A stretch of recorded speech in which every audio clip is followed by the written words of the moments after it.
Harris, thank you. President Trump, on that point, I want to get your response. Well, I would like to respond. Let me just ask, though, why did you try to kill that bill, and successfully so, that would have put thousands of additional agents and officers on the border? First, let me respond as to the Please. rallies. She said people start leaving. People don't go to her rallies. There's no reason to go. And the people that do go, she's bussing them in and paying them to be there, and then showing them in a different light. So she can't talk about that. People don't leave my rallies. We have the biggest rallies, the most incredible rallies in the history of politics. That's because people want to take their country back. Our country is being lost. We're a failing nation.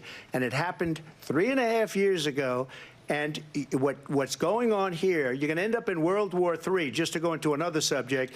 What they have done to our country by allowing these millions and millions of people to come into our country, and look at what's happening to the towns all over the United States. And a lot of towns don't want to talk. It's not going to be Aurora or Springfield.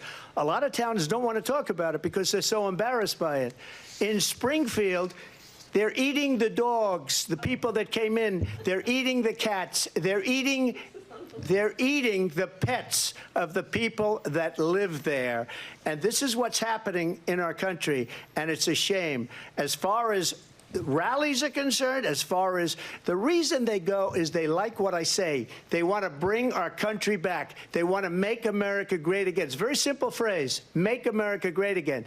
She's destroying this country, and if she becomes president, this country doesn't have a chance of success. Not only success, we'll end up being Venezuela on steroids.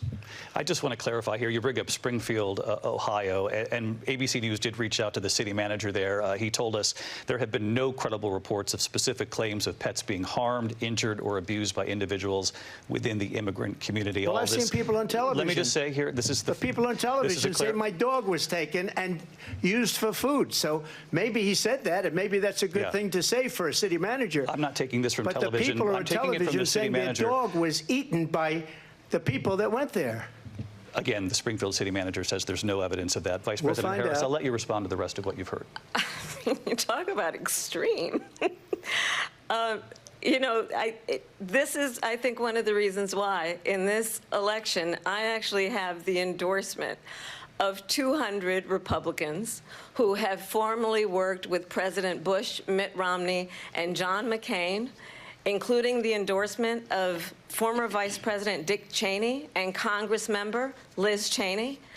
And if you want to really know the inside track on who the former president is, if he didn't make it clear already, just ask people who have worked with him.